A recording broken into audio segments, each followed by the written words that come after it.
Every morning at exactly 7:45 a.m., a long black car rolled up to the front gates of Evergreen Academy.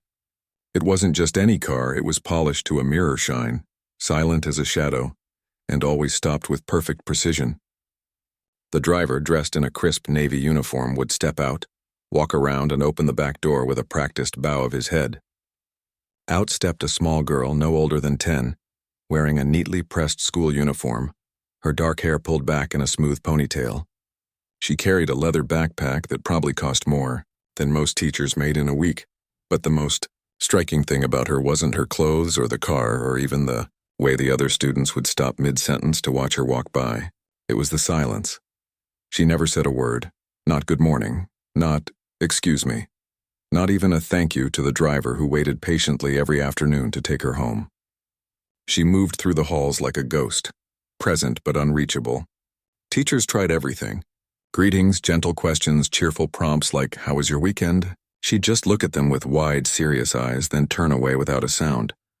At first, people thought she was shy. Then they thought she was rude. After a few weeks, whispers started. "She's the billionaire's daughter. Thinks she's too good for us." But the truth was far heavier than pride.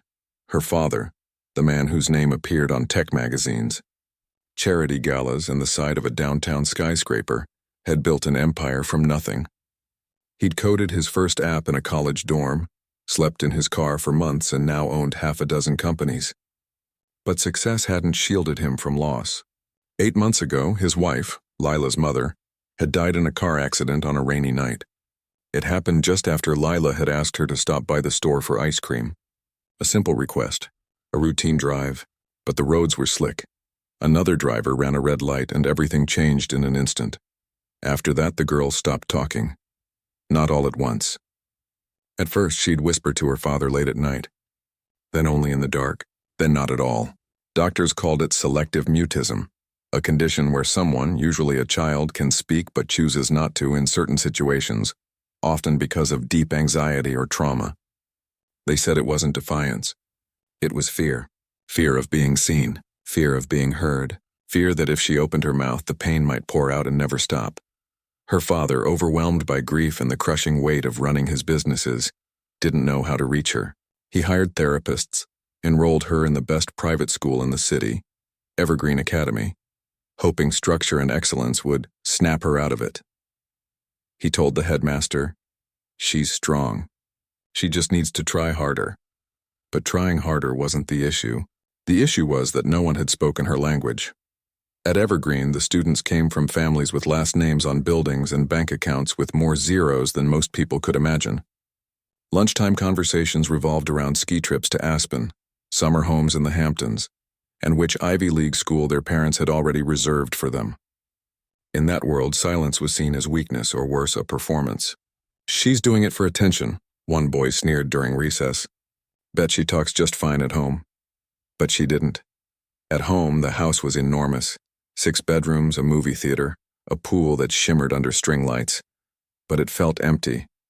Her father worked late most nights. When he was home, he sat in his study, staring at old photos, too lost in his own sorrow to notice how his daughter had folded herself into the corners of the house, becoming smaller and quieter each day. At school, teachers grew frustrated. Mrs. Langley, the homeroom teacher, tried rewards, stickers, extra recess, even a promise of a small gift if she said just one word. Nothing worked. Mr. Patel, the science teacher, attempted logic. "Your voice is a tool like a pencil. You wouldn't refuse to write, would you?" She just stared at her shoes. By mid-semester, the staff began to treat her like a problem to be managed, not a child to be understood. She was allowed to sit quietly during group discussions. Her written work was excellent, neat handwriting, thoughtful answers, so they passed her along, assuming she'd grow out of it. But in the cafeteria, on the playground, in the hallways between classes, she remained alone. Kids avoided her, not out of meanness, but because her silence made them uneasy. It was like standing next to a closed door you weren't sure you were allowed to knock on. Then came the day the art teacher didn't show up. Mr. Reyes had called in sick again. The school was short-staffed, and the principal, desperate, asked the only available teacher to cover the class, Daniel, the quiet man who taught art in room 12, the one tucked at the end of the hallway near the old boiler room, Most people barely noticed him. He wasn't flashy. He didn't wear expensive watches or drop names at faculty meetings. He drove a 10-year-old sedan with a dent on the passenger side and patched his own shoes with duct tape when the soles started to peel. Daniel wasn't supposed to be there that day. He'd planned to call in himself. His mother's medical bills had just arrived, and the number made his stomach twist. His part-time job grading online essays barely covered rent, let alone her insulin and heart medication. But when the principal's voice crackled over the intercom, "Daniel, can you please cover art for Lila Harrington's class?" He sighed, rubbed his tired eyes, and said yes. He couldn't afford to say no to anything right now. He walked into the art room feeling like a ghost himself, present, but invisible. The students were already chattering, paint smudged on their sleeves, clay dust in their hair. All except one. She sat in the far corner, back straight, hands folded on the table. Her sketchbook lay open, but she wasn't drawing. She was just waiting. Daniel didn't single her out. He never did with quiet kids. Instead, he started the lesson like any other. "Today, we're going to draw something that makes you feel safe." He didn't explain why. He didn't ask for volunteers. He just picked up a piece of charcoal and began sketching on the board. A simple image of a window with sunlight streaming through. As the class got to work, he moved quietly between desks, offering soft suggestions. "Try softer lines here," or "What if you used blue instead of gray?" When he reached her table, he paused. Her page was blank, but beside it, tucked under the edge of her notebook, was a tiny drawing, so small most people would have missed it. It was a bird. Not just any bird, a sparrow, wings slightly spread, perched on a bare branch. The details were astonishing for a child. Individual feathers, the curve of its beak, the shadow beneath its feet. It was alive on the page. Daniel didn't say a word. He didn't praise her or ask questions. He simply reached into his worn canvas bag and pulled out a fresh sketch pad, thick paper, good quality, the kind he usually saved for special projects. He placed it gently on her desk. Then he set down a set of colored pencils, the kind that blended smoothly, with colors named things like dusk blue and autumn rust. She didn't look up. Didn't thank him, but her fingers twitched, just slightly, toward the new pad. He walked away. Later, as the bell rang and students scrambled to clean up, he noticed she hadn't moved. She was still sitting, staring at the blank page. But this time her pencil hovered above it, and when she finally left the room, she took the sketch pad with her. That night, Daniel sat at his kitchen table, bills spread out like a losing hand of cards. His mother called, her voice thin but cheerful. "Don't worry about me, mijo. I'm fine." He knew she wasn't. He also knew he couldn't quit. Teaching wasn't just a job. It was the only thing that made him feel like he mattered, even if no one noticed. The next morning, back at Evergreen, he passed Lila in the hallway. She was standing by her locker, eyes down. He gave a small nod, no words, just acknowledgement. To his surprise, she didn't flinch or look away. For the first time, she held his gaze for half a second longer than usual. Something had shifted. Not much, just a crack in the wall. Meanwhile, her father sat in a boardroom downtown reviewing quarterly reports. His assistant handed him a note from the school. Lila remains nonverbal, but her artwork shows promise. He skimmed it, tossed it aside. "Tell them to focus on academics," he muttered. Art won't get her into Stanford. But what he didn't know, what no one saw yet, was that in a quiet corner of room 12, a language was being rebuilt. Not with speeches or pressure, but with paper, color, and patience. And sometimes the quietest voices speak the loudest. Once someone finally learns how to listen. Daniel Reyes hadn't slept well again. It wasn't just the thin mattress or the neighbor's dog barking at 3 a.m.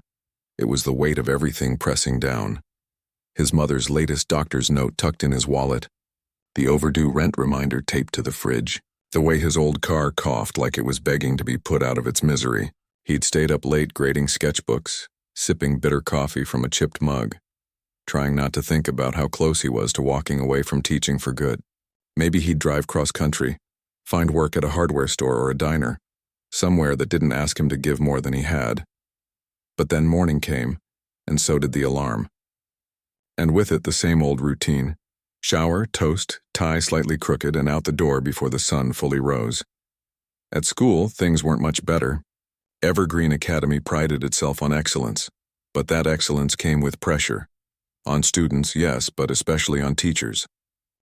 There were benchmarks to hit, parent meetings to survive, and an unspoken rule that if you weren't producing results, you were expendable. Daniel had heard the whispers. He's just the art guy. Does he even have a real degree? He did, 2 of them. But in a school where math Olympiads and debate trophies lined the halls, art was seen as fluff. A nice break between serious subjects, still he loved it. Not the politics, not the exhaustion, but the moment a kid's eyes lit up because they'd finally drawn a hand that didn't look like a blob. That was real. That mattered. And then there was her, the quiet girl, the one who hadn't spoken since her mother died, the one whose father's name was on half the city's skyline, but who couldn't seem to find his way back to his own daughter. Daniel didn't know all the details, but he'd seen enough. The way she flinched when someone slammed a locker. The way she ate lunch alone, tracing patterns on her napkin instead of opening her lunchbox. The way her eyes followed birds outside the classroom window like they held secrets she couldn't say out loud. After that first art class, when he'd left the sketch pad on her desk, he'd started paying closer attention. Not in a creepy way, just noticing. He saw her doodling during silent reading time. Tiny flowers, raindrops, a cat curled in a sunbeam. Always detailed. Always careful. Like she was afraid if she drew too boldly, someone might see too much. One afternoon, while cleaning up after class, he found a crumpled piece of paper near her seat. He almost tossed it, but something made him smooth it out. It was a drawing of a woman's hand holding a child's. The fingers were interlaced. The child's wrist had a small bracelet with a heart charm. The paper was smudged in one corner like a tear had fallen there. His chest tightened. He didn't show it to anyone. Didn't mention it. But the next day he brought in a small box of pastels, soft blendable ones that didn't snap easily. He placed it on her desk without a word. She didn't look at him. But later he saw her testing the colors on a scrap sheet. Gentle strokes of lavender, warm peach, deep green. No one else seemed to care. The other teachers were too busy prepping for standardized tests or managing parent complaints about cafeteria menus. Even the school counselor had given up after 3 sessions. She's not engaging, she'd said with a shrug. Maybe she just needs time. But time wasn't enough. Not when every day of silence was another brick in the wall around her. Daniel knew he wasn't trained for this. He wasn't a therapist. He didn't have a magic phrase that would unlock her voice. But he did know art. And he knew that sometimes when words fail, color speaks, so he changed his approach.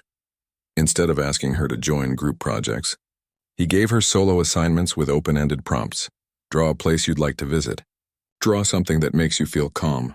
Draw a memory you hold close. He never demanded she explain her work, never forced her to present. He just collected her sketches, wrote small notes in the margins. I love how you used light here, or this texture is amazing, and returned them the next day. Slowly, she began leaving her drawings face up on her desk when she left. An invitation, maybe, or just trust. One rainy Tuesday, the power went out during 3rd period. The school buzzed with restless energy, kids laughing, teachers shushing, the hum of generators kicking on. But in the dim light of room 12, something quiet happened. Daniel lit a few battery-powered lanterns and played soft instrumental music from an old speaker. Since we can't use the projectors, he said to the class, let's just draw what the rain sounds like. Most kids groaned. But the quiet girl picked up a charcoal pencil and began to move her hand across the page with a speed he'd never seen from her. When the bell rang, she left her sketch on the desk, unlike usual, where she tucked it away fast. He waited until the room was empty, then picked it up. It wasn't a literal drawing of rain. It was a window. Outside, heavy drops fell. Inside, a small figure sat on the floor, knees pulled to chest. On the sill, a single daisy in a glass jar. And in the reflection of the glass, 2 figures. One tall, one small. Holding hands. Daniel stood there for a long time, the sketch trembling slightly in his hands. He didn't cry, he was too tired for tears, but something inside him cracked open. This wasn't just a drawing. It was a message. A plea. He knew then he couldn't walk away. Not from her. Not yet, but life kept pushing. That same week, his car finally gave out. It sputtered and died 3 blocks from school. He pushed it to a gas station, called a tow truck, and spent his last $50 on a temporary fix. His mother called that evening, trying to sound cheerful. "Don't worry about me," she said. "I've got enough soup to last the week." But he heard the cough in her voice, the loneliness. He lay awake that night, staring at the ceiling, wondering if he was fooling himself. What could he possibly offer this girl that money, therapists, and private schools hadn't? He was drowning in his own problems. How could he help someone else stay afloat? The next morning, he almost didn't go in. But then he remembered the daisy in the jar, the reflection in the glass, the way she'd left the drawing out for him to see. So he walked to school, 2 miles in worn shoes, backpack slung over one shoulder. He arrived late, sweating and out of breath, but he made it. And when he walked into room 12, she was already there, sitting in her usual spot. And on her desk next to her sketch pad was a single sheet of paper. It wasn't a drawing. It was a folded note. His heart pounded as he approached. He didn't open it in front of her. Just nodded like always and went about setting up the day's lesson. Still life with fruit, simple shading techniques. But during independent work time, he slipped into the supply closet, closed the door, and unfolded the paper with trembling fingers, a neat, careful handwriting, it said. "Why do you keep giving me new paper?" No name, no signature. Just that question. He leaned against the shelves, breathing hard. She'd written to him. Not spoken, but written. That was something. More than something. He grabbed a scrap of paper and wrote back. "Because your drawings matter, and you deserve good paper." He slipped it into her sketchbook when she wasn't looking. The next day, she left another note tucked in the spine of the book. No one else sees them. He wrote, "I do," back and forth, like letters between two people who'd forgotten how to speak out loud. It wasn't fast. It wasn't dramatic. But it was real. Meanwhile, her father remained distant. He sent emails to the school demanding progress reports. "She's falling behind in oral participation," he wrote. "This silence is unacceptable." The principal forwarded the message to Daniel with a note. "Any updates?" Daniel hesitated. He could have said, "She's still not talking." But that wasn't the whole truth, so he replied, "She's communicating in other ways. I believe she's healing. Please give her space." He didn't know if the message would help, or if it would make things worse. But he had to try. A few days later, the father showed up unannounced during lunch break. Daniel was in the art room washing brushes, sleeves rolled up, paint stains on his jeans. The man stood in the doorway, tall, expensive suit, eyes sharp with impatience. "You're the art teacher," he said, not as a question. Daniel wiped his hands on a rag. "Yes. I've been told you're spending a lot of time on my daughter. I appreciate the effort, but she needs to focus on core subjects, not coloring." Daniel didn't flinch. "She's not coloring," he said quietly. "She's telling her story." The man frowned. "What story?" "She hasn't said a word in months." "That doesn't mean she's not speaking." There was a long pause. Rain tapped against the windows. Somewhere down the hall, a locker slammed, then softer. "What do you mean?" Daniel walked over to his desk, opened a drawer, and pulled out the sketch of the window with the daisy. He handed it over without a word. The man stared at it. His face changed just slightly. The hardness around his eyes softened. He traced the reflection with his thumb. "She drew this?" He whispered. "Yes." He looked up, eyes glistening. "I didn't know she remembered the daisies." "Her mother. She loved them. Planted them all along the driveway." Daniel nodded. "She remembers everything." The man stood there for a long time, holding the drawing like it was sacred. Then, without another word, he folded it carefully and slipped it into his inside jacket pocket. He left the room without saying goodbye. But the next day, something unexpected happened. During art class, the quiet girl reached into her backpack and pulled out a small photo. She placed it on her desk, then pushed it toward Daniel when he walked by. It was a picture of her and her mother, standing in a garden full of white and yellow daisies. Both smiling, both holding ice cream cones. Daniel's throat tightened. He didn't say anything, just gave her the smallest nod, but inside, he felt something shift, not just for her, but for himself. Maybe he wasn't as powerless as he thought. Maybe showing up, even when you're broken, is enough, because sometimes the most powerful thing you can offer someone isn't a solution. It's the simple, stubborn act of seeing them. Really seeing them. And in that quiet classroom, with rain still falling outside and the smell of wet paint in the air, two people, one a grieving child, the other a struggling teacher, were finally beginning to be seen. The days began to change, not with a bang, but with small, quiet shifts, like the first green shoots pushing through frozen ground. In the art room, the silent girl no longer sat with her arms crossed or her eyes down. She'd arrive a few minutes early, unpack her sketch pad with care, and sometimes, just sometimes, leave a new drawing on Daniel's desk before class even started. One showed a teacup with steam curling into the shape of a heart. Another was a pair of shoes by a door, one adult-sized, one child-sized, both wet from rain. Each one carried a feeling too big for words, and Daniel treated them like letters from a friend who'd been gone a long time. He kept writing back in the margins of her sketchbook, short notes, never pushy, never demanding more than she could give. "This shadow is perfect," or "I wonder what song the bird is singing." She never wrote full sentences in return, but she started using symbols. A tiny sun meant good day. A closed umbrella meant I'm sad. And once, after a particularly hard week, she drew a single key lying on a windowsill. He wrote beneath it, "What does it unlock?" She never answered, but the next day she added a door to the drawing, slightly ajar. It was progress. Slow, fragile, but real. But outside the art room, pressure was building. Her father had been different since seeing that drawing of the window with the daisies. He didn't show up at school again, but he started sending messages. Not to the principal, but directly to Daniel. Short, formal at first. "Thank you for your attention to my daughter's work." Then, a week later, "She mentioned your class at dinner." That's the first time she's spoken about school in months. Daniel read that message 3 times, his chest tight with something like hope. Then came the email that changed everything. "I'd like to meet." Not as a parent complaining, as someone who's lost and doesn't know how to reach her.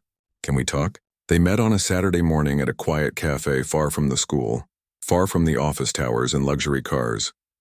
The man arrived in a simple sweater, no tie, dark circles under his eyes. He looked less like a CEO and more like a father who hadn't slept in months. They sat at a corner table. For a long time, neither spoke. Steam rose from their mugs. Rain streaked the windows. Finally, he said, "I thought if I gave her the best school, the best doctors, the best everything, she'd be okay. But she's not. And I don't know why." Daniel stirred his coffee. "She blames herself." The man looked up, startled. "What?" "For her mother's accident. She thinks if she hadn't asked for ice cream that night, it wouldn't have happened." The color drained from his face. She never said that." "She doesn't have to," Daniel said gently. "She draws it, over and over. The ice cream, the rain, the empty seat in the car." The man covered his face with his hands. His shoulders shook, not with sobs, but with the kind of silent grief that has nowhere to go. When he looked up, his eyes were red-rimmed. "I didn't see it. I was so busy trying to hold everything together. My company, the funeral, the lawyers, I didn't see her falling apart." "You're seeing her now," Daniel said. They talked for over an hour about guilt, about silence, about how hard it is to be a parent when your own heart is broken. Daniel didn't offer advice. He just listened. And for the first time, the man didn't talk like someone in charge. He talked like someone who was scared. Before they left, the man asked, "What can I do?" Daniel thought for a moment. "Don't ask her to talk. Just be there. Sit with her. Draw with her. Let her lead." The man nodded slowly. "I used to draw with her when she was little, before everything. Then start there." That Monday, something new happened.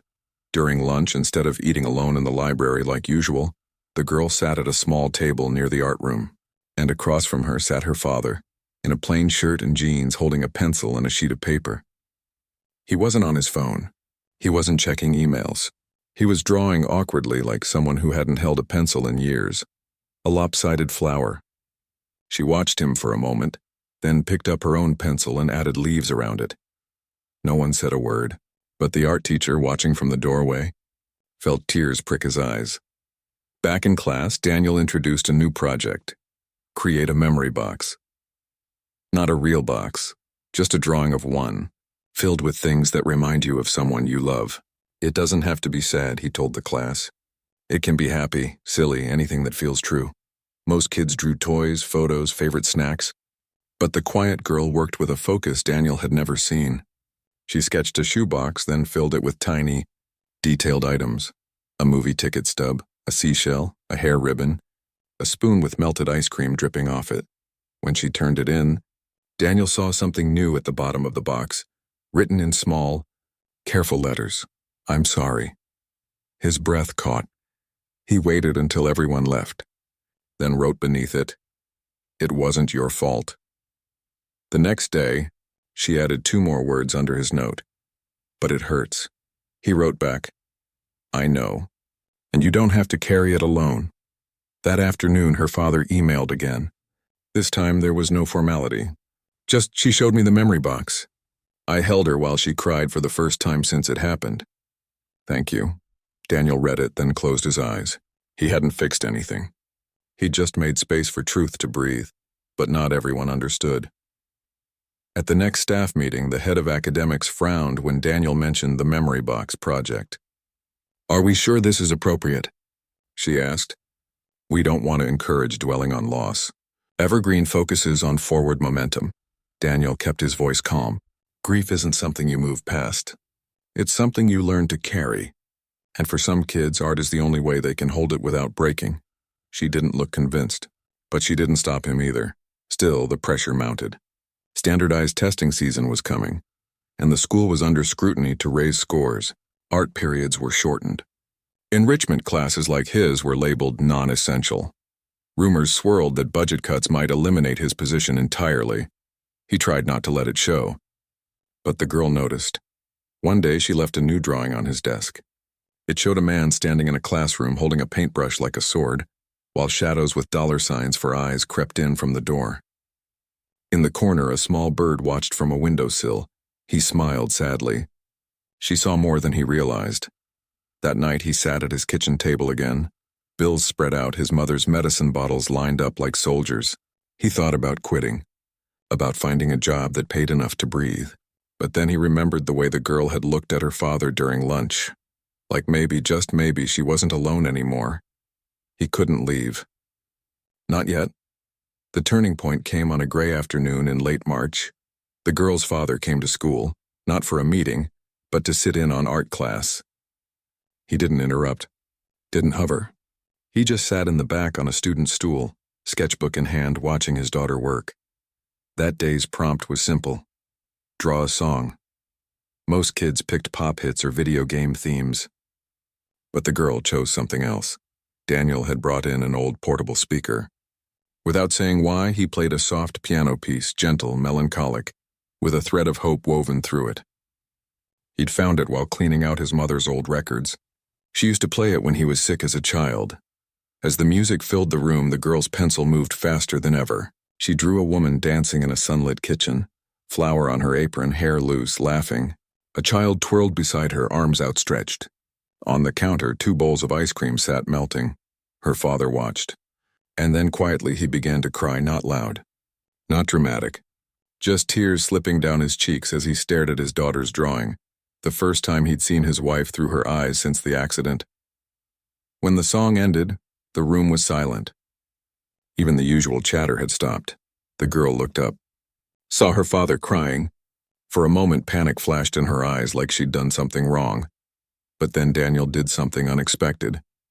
He walked over, knelt beside her desk and said softly, just to her, "It's okay to feel it."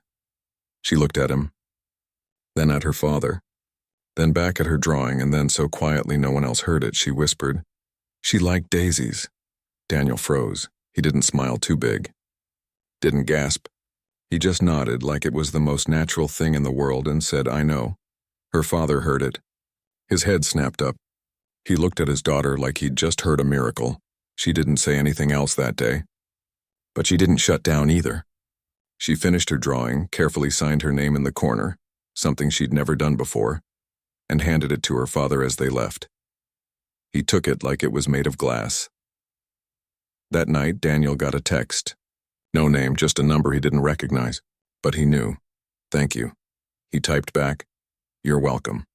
Keep drawing." He didn't sleep much that night. Not because of worry, but because something inside him had shifted. He'd spent so long feeling like he wasn't enough, too poor, too tired, too ordinary. But today, he'd been exactly what someone needed, and maybe that was enough. The next morning, the girl walked into school without her usual hesitation. She still didn't talk to other kids, still kept to herself. But when she passed Daniel in the hall, she didn't look down. She looked him in the eye and gave the tiniest nod. It wasn't a speech. It wasn't a declaration, but it was a beginning. Because healing doesn't always come with fanfare. Sometimes it starts with a whisper, a shared song, a father's tears, a teacher who refuses to look away. And in that quiet space between silence and sound, something precious was growing, tender, true, and finally bravely alive. The whisper changed everything and nothing at all. She still didn't raise her hand in math. Still didn't join the lunch table chatter. Still walked through the halls with her shoulders slightly hunched like she was bracing for noise. But something had cracked open inside her, just enough to let a sliver of light through. And Daniel noticed it in the small things. The way she'd glance at him during class and hold his gaze a second longer. The way she started adding tiny written captions to her drawings. "This is Mom's favorite mug," or "We saw this bird together." And the way, one rainy morning, she actually said good morning to the school custodian who always smiled at her. It was barely above a breath. But he heard it. And he beamed like she'd sung an opera. Her father changed too. He stopped sending stiff emails and started showing up, not in suits but in soft sweaters, carrying sketchbooks of his own. He'd sit with her after school in the art room, not talking much, just drawing beside her. Sometimes they worked on the same page, a tree, a house, a memory, and their lines would meet in the middle like two paths finally reconnecting. He told Daniel, voice rough with emotion, "I forgot how to be still with her. I was always rushing to fix things." But she didn't need fixing. She needed me to just be there, Daniel nodded. Sometimes the bravest thing you can do is sit in the quiet with someone. But as the weeks passed, a new challenge loomed, one neither of them had prepared for. The school's annual spring showcase was coming up. Every student had to present a project to the class, and for older grades, parents were invited. It was a big deal at Evergreen, polished, rehearsed, full of confident speeches and perfect PowerPoint slides. For the quiet girl, it felt like a wall she couldn't climb. When Daniel announced the assignment, he saw the panic flicker in her eyes. She looked down immediately, fingers twisting the edge of her sketchbook. That night, she left a new drawing on his desk. A small figure standing on a stage, spotlight burning down, mouth open but no sound coming out. Around the edges, faceless people watched with blank eyes. He knew what it meant. She was terrified, so he changed the rules for her quietly without making a show of it. "Your project can be visual," he told her the next day during cleanup. "You don't have to speak. Just show us what you made. That's enough." She looked up, eyes wide with relief, but then doubt crept back in. She wrote on a scrap of paper, "What if they laugh?" He wrote back, "They won't. And even if they did, I'd be right there with you." Still, the days leading up to the showcase were tense. She worked on her piece with fierce concentration, staying late after school, layering colors, erasing, redrawing. Daniel let her use the art room as her sanctuary. He'd grade papers in the corner while she worked, giving her space but making sure she never felt alone. One afternoon, her father came by with a shoebox. Inside were old photos, dozens of them. Her mother baking, gardening, reading on the porch, dancing in the kitchen with a wooden spoon. "She loved these," he said softly. Maybe they can be part of it." The girl sorted through them slowly, touching each one like it was fragile. Then with a deep breath, she began cutting, pasting, weaving the photos into a large collage on thick board. She painted around them, soft blues for sky, warm yellows for sunlight, delicate white strokes for daisies blooming along the edges. In the center, she left a space empty. Daniel didn't ask what it was for. He just handed her a fresh brush. The night before the showcase, she stayed later than ever. Rain tapped against the windows. The school was quiet except for the scratch of her pencil and the soft hum of the radiator. Daniel was about to suggest they call it a night when she suddenly stopped. She looked at him, then pointed to the empty space in the center of her collage. "What goes there?" he asked gently. She shook her head. Then, after a long pause, she picked up a charcoal pencil and drew a single bird, wings spread wide, flying upward. Beneath it, in small, careful letters, she wrote, "She's the bird, and I'm learning to fly too." Daniel's throat closed up. He didn't say anything, just nodded, eyes stinging. "You don't have to say that out loud tomorrow," he whispered. "But if you want to, I'll be right in front." She didn't answer, but she didn't say no either. The morning of the showcase, the art room buzzed with nervous energy. Kids adjusted posters, practiced lines, fidgeted with their clothes. Parents filed in, some in business attire, others in casual wear, all holding programs and proud smiles. The quiet girl sat in the back, clutching her finished piece like a shield. Her father sat in the second row, hands clasped tightly, eyes never leaving her. Daniel stood by the door, heart pounding harder than it had in years. He wasn't presenting, but he felt like he was. One by one, students went up. They spoke clearly, confidently, reciting facts about ecosystems, historical figures, robotics. The teachers nodded, parents clapped politely. Then it was her turn. Her name was called. She didn't move at first. The room grew quiet. Someone coughed. A chair squeaked. Daniel took a step forward, ready to go to her, but then she stood, slowly, carefully, holding her board with both hands. She walked to the front. Her legs trembled. Her breath came fast. The spotlight, just a classroom lamp, really felt like it was burning through her. She placed the board on the easel. Turned to face the class. Silence. Dozens of eyes watched her, waiting. Her father leaned forward in his seat, knuckles white. She looked down. Then at Daniel. He gave her the smallest nod, just like she'd done to him weeks ago. And then, voice thin but clear like a thread of light through a crack, she said, My mom, she's the bird," a beat, then stronger. "And I'm learning to fly too." The room didn't erupt, didn't gasp, just held its breath. Then, from the back, one student started clapping. Then another. Soon the whole room was applauding, not out of pity but out of awe. Because what she'd done took more courage than any polished speech. Her father stood up, tears streaming down his face, and walked to the front. Not to take over, not to speak for her, but to stand beside her. He put a hand on her shoulder. She didn't flinch. She leaned into him just slightly. Daniel watched from the side, his own eyes wet. He didn't clap. He just smiled, quiet, proud, full of something that felt like grace. After class, as parents milled about, complimenting projects and snapping photos, her father pulled Daniel aside. "I don't know how to thank you," he said, voice thick. "You saw her when no one else did." Daniel shook his head. "She was always there, I just listened." "You gave her back her voice." "No," Daniel said softly. "She found it herself. I just helped her believe it was worth hearing." The man reached into his coat pocket and pulled out an envelope. "I know you've been struggling. Let me help. Consider it a thank you, or an investment." Daniel looked at the envelope. He knew what it was. Enough to pay off his debts. Enough to fix his car. Enough to breathe for the first time in years. He pushed it back gently. "I appreciate it, truly, but I don't need your money." The man looked stunned. "Then what do you want?" Daniel met his eyes. "Just keep showing up for her. That's all." The man stared at him for a long moment. Then slowly he nodded. He tucked the envelope away. "You're a good man," he said. "I'm just a teacher," Daniel replied.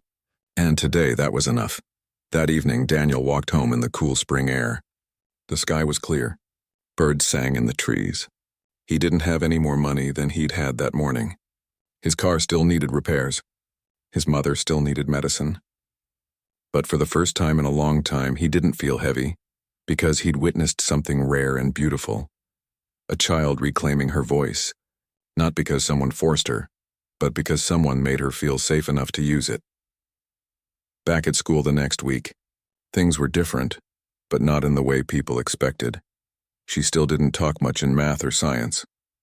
Still preferred drawing to debating, but during art class she raised her hand to ask for more blue paint.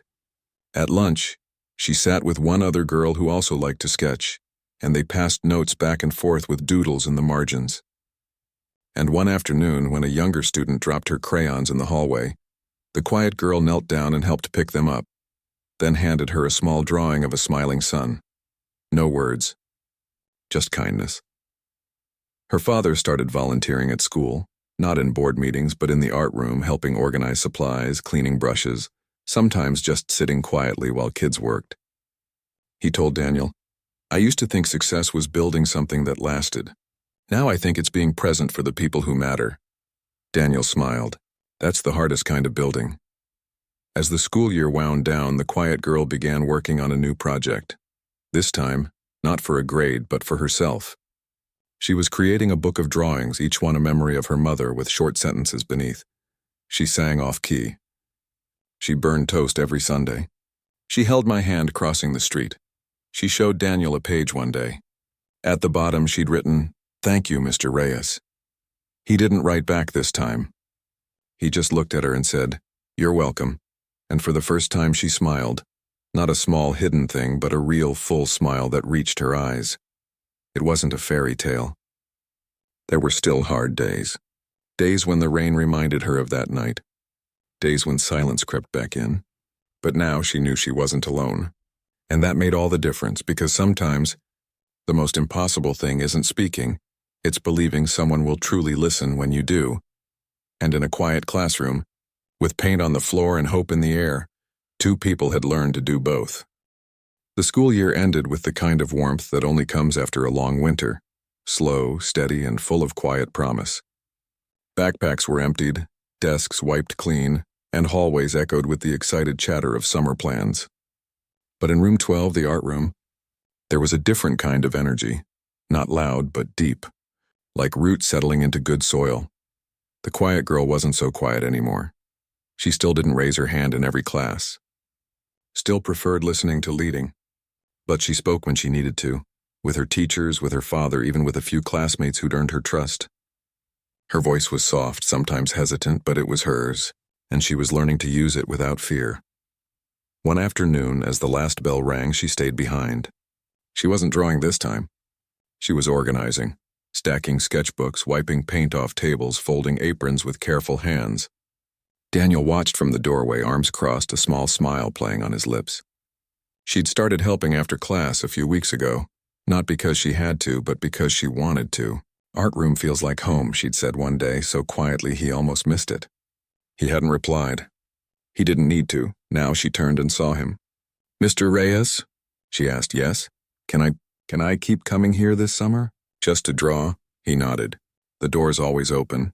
She smiled, just a little, but it was enough. Her father had changed too.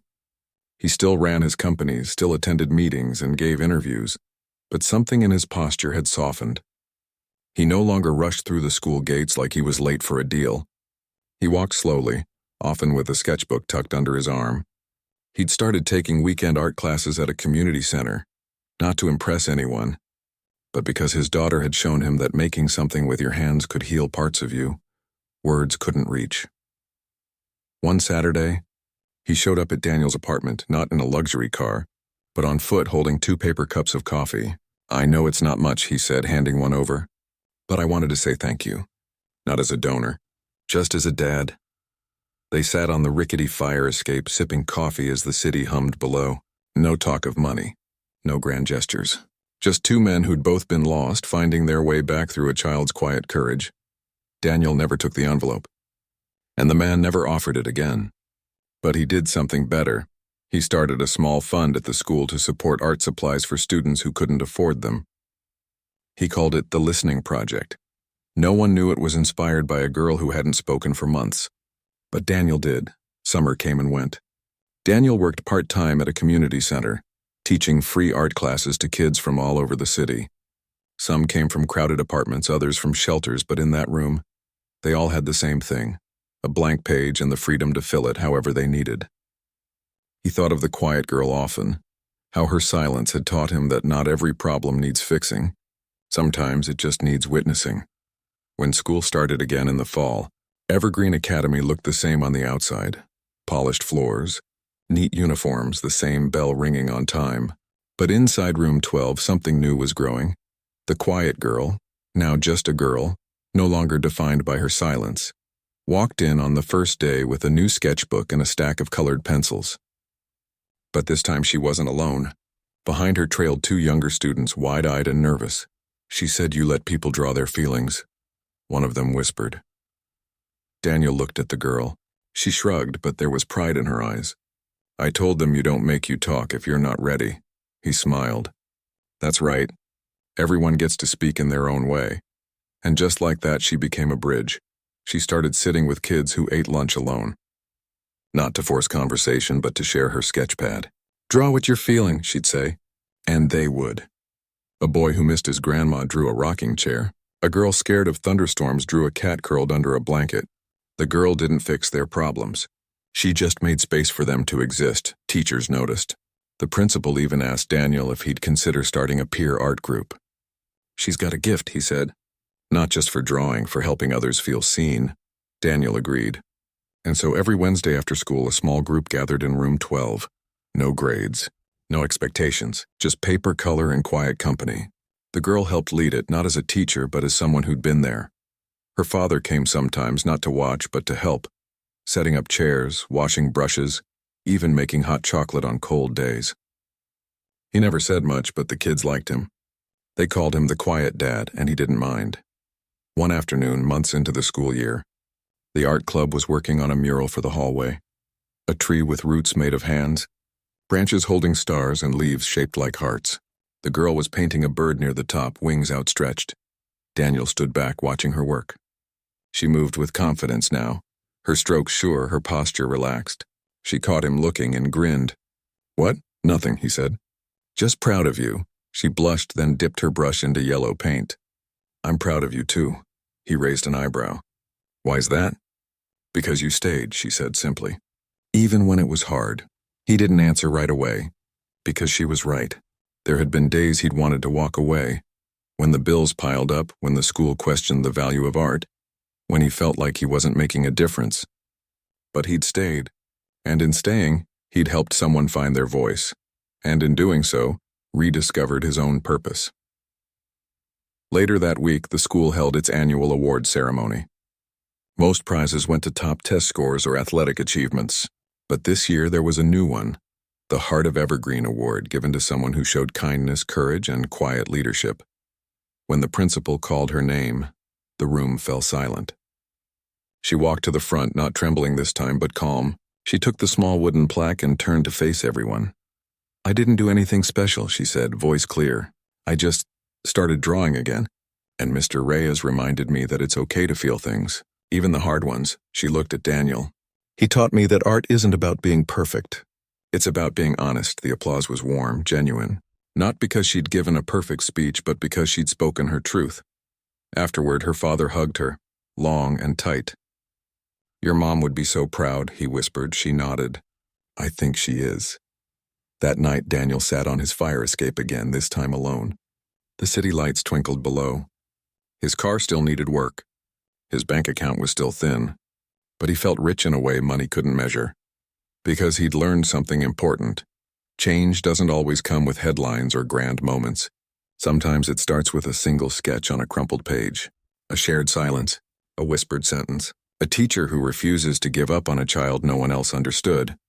And sometimes, the most powerful voices are the ones that were silent for a long time, because when they finally speak, they carry the weight of everything they've survived. The next morning, he walked into room 12 early, as usual. Sunlight streamed through the windows. The smell of fresh paper and dried paint filled the air. On his desk was a small envelope. Inside was a drawing, not from the girl, but from one of the younger kids in the art club. It showed a man with kind eyes holding a paintbrush, surrounded by children drawing birds, trees, and stars. At the bottom, in wobbly letters, "Thank you for seeing us." Daniel pinned it to the wall above his desk. Right next to the first sketch the quiet girl had ever left him, the tiny sparrow on the branch. He didn't need trophies or titles. This was enough, because in the end, teaching wasn't about filling minds with facts. It was about lighting sparks in hearts that had gone dark. And sometimes all it took was one person who believed you mattered, even when you couldn't say a word. Years later, people would ask how a struggling teacher reached a girl who refused to speak. They'd look for a secret method, a special technique, a dramatic breakthrough, but there wasn't one. There was only patience, Only presence. Only the quiet daily choice to show up even when you're tired. Even when you doubt yourself, even when the world says it's not worth it. And in that choice, something miraculous happened. A child found her voice. A father found his way back. And a teacher remembered why he started in the first place. Not to change the world in one grand gesture, but to change one life at a time, with nothing but kindness, paper, and the courage to listen. And that more than anything, was the real impossible thing made possible. 5 years passed like pages turning in a well-loved book. Some days fast, some slow, all of them stitched together by small, ordinary moments that added up to something meaningful. The girl was 15 now.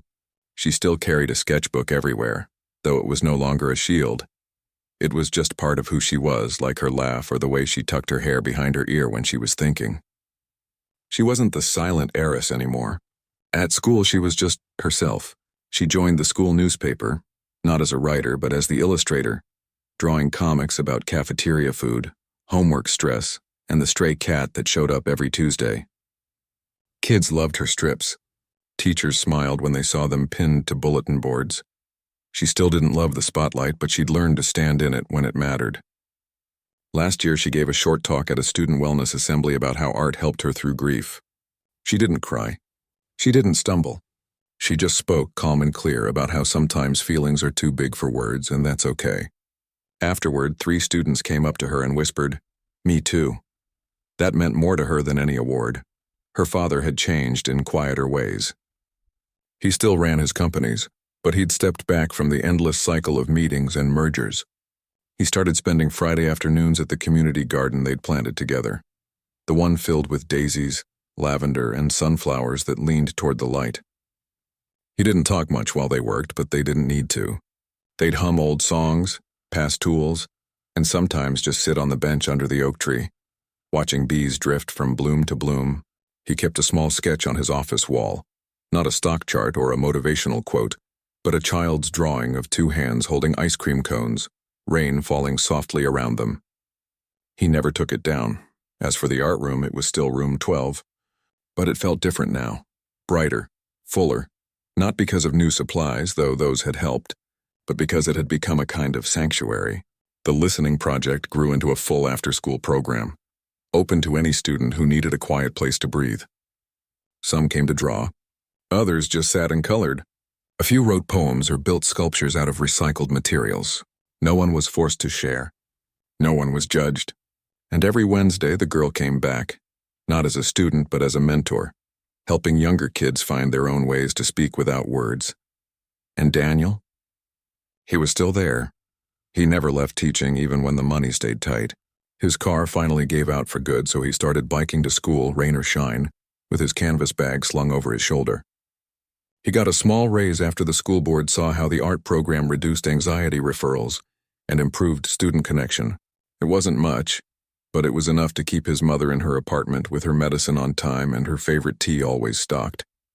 He still graded papers late into the night, still patched his shoes, still drank coffee from the same chipped mug. But now his kitchen table was often shared, by his mother on Sundays, by former students dropping by with updates, and sometimes by the girl and her father, bringing homemade soup and stories from the garden. One spring afternoon, as cherry blossoms drifted past the classroom windows, a new student walked into room 12. She was small, eyes wide, clutching a backpack like it was the only thing keeping her grounded. She didn't say a word when Daniel greeted her, just shook her head and sat in the far corner. The other kids glanced at her, then looked away, some out of habit, others because they remembered what it felt like to be that quiet. But the girl, the one who'd once been just like her, stood up without a word. She walked over, pulled out a fresh sheet of paper and placed it on the new student's desk. Then she set down a pencil and a single-colored marker, soft blue like the sky after rain. She didn't ask questions, didn't force a smile, just sat beside her and began sketching a bird on her own page. Daniel watched from across the room, his heart full in that quiet, familiar way. He didn't need to step in. She had this, because healing isn't a straight line. It's a circle. A hand reaching back to pull someone else up. A sketch left on a desk. A moment of me too. Later that day, as the bell rang and students filed out, the new girl didn't leave right away. She stayed just long enough to slide her drawing toward the girl who'd sat with her. It was simple, 2 chairs under a tree, one empty, one filled. The girl smiled and wrote beneath it, "You're not alone." That night, Daniel sat on his fire escape again, the city humming below. He thought about how people always look for big heroes, people who save the day with speeches or grand acts. But real change? It happens in the quiet spaces, in classrooms with peeling paint, in gardens full of daisies, in the space between a silent child and someone who refuses to look away. He didn't know if he'd ever be rich. Didn't know if his name would ever be on a building. But he knew this. He'd helped one person find her voice. And in doing so, she'd helped dozens more. That was enough. More than enough. And as the stars blinked awake above the rooftops, he felt it. The deep, steady peace of a life well spent. Not in fame or fortune, but in showing up day after day for the people who needed to be seen. Because sometimes, the most powerful thing you can do is simply be there. And sometimes, that's how you change the world, one quiet heart at a time.